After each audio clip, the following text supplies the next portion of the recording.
Okay, so what we have now is we might have some sort of comparison. So I'm going to go back to an earlier question where we started looking at the trapezium rule with our first question in the example. And what we did is we drew some axes here. Our function was y equals x cubed.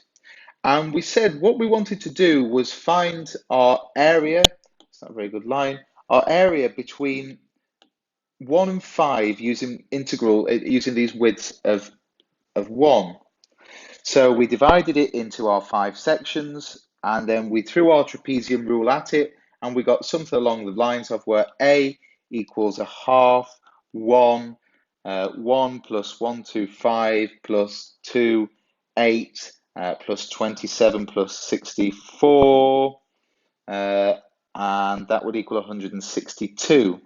So we found that between 1 and 5, our integral, our approximate integral of x cubed was approximately equal to 162 between 5 and 1. So now we can actually find where the error would be with this. And as we would suspect, there will be some error. So perhaps we just integrate this using our definite integral argument, and we say we have our 5 here and our 1, and our original value is x cubed dx.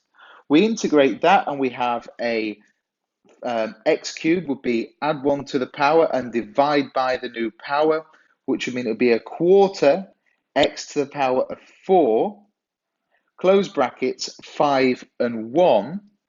So then if we were then to stick our numbers back into this, we would say, okay, so 5, that would be a quarter, 5 to the power of 4, um, which equals 156.25.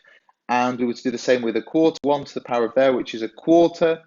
We would get the answer would be, for our second one, would be minus a quarter. So our answer would be at the end 156. So we found from our definite integral that we have 156 compared to our 162 from our trapezium rule. So actually we have some sort of error in the trapezium rule. And actually this error comes from because what we've done is we've taken estimates of lines that we've gone along. And how a computer does this is it means that it has to take this value at really small values to be able to estimate what the area is under this curve. So actually, by doing the definite integral, we can begin to work out this error. And for models and things like that, we can use these definite integrals to help us work out actually what our margin of error is. And actually, is it that important that we have a small amount of error or we do huge amounts of computations? For example, we might find if our delta x here, our width, was perhaps 0.1, our error would be quite small.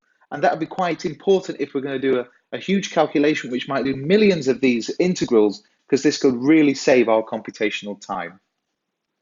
Okay, so maybe something slightly different is what happens if we have a curve and it isn't the same as what we've just seen? What happens if our curve looks a little bit like this? This might be a bit confusing. So our curve here, our f of y would be here, would be y equals y 4 minus y. Well, okay, that's perfectly okay. It's perfectly all right to do the same integral on these other axes. So what we would say in this case is if we wanted to find the area between maybe, say, 4 and 0, where it crosses, we can say, right, our 4, 0 would be here, and our y, 4 minus y, but this time we're not actually integrating with respect to x, we're going along this axis. So we'll be integrating with respect to y. So exactly the same, we just follow the same process, but we've just got some different letters. So here we would say, okay, we could multiply this out, which would mean that we have 4y minus y squared dy, and then we can integrate that so we get 4y, add 1 to the power, divide by the new power, which would give us add 1 to the power, divide by the new power, which would be y squared, 4y squared, divide by 2, and then we would have our next point, which would be 4y squared, add 1 to the power and divide by the new power, which would be y cubed, divide by 3. So then we can work out our integral for this, which we would say we have 0 in here on our lower and our upper axis. So our integral between 4 and 0, we would have 4 times by 4 squared divided by 2 minus minus 4 cubed divided by 3, and that would all be the minus 0 because 0 in all of those goes to nothing. So we'd have 16 times by 4. Oh, actually, we can just get rid of this and fix a 2 in here. So that would be 32 minus 4 to the power of 3, 16 times by 4, which is 64, divide by 3, minus 64, divide by 3. And if we were to stick that into our calculator, we would get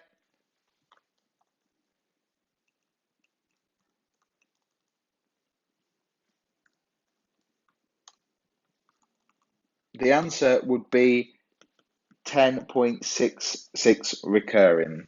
So that would be another method in which we could look along the y-axis. Okay, so one last thing about integration, perhaps we have something slightly different. And this goes back to our new girls' arguments, and this is an improper integral, and how we actually get infinity, and our question of infinity from earlier. So these are improper integrals. So what happens if I was to draw a curve that looked a little bit like this? I'll just draw one half of it. And I'm going to say the function is 1 over x squared. And how that looks as a function is it looks a little bit like this. So what actually happens is our x value and our y value never actually touch the axis. So that means that it's impossible to find the definite integral if we don't have a set of limiting boundaries.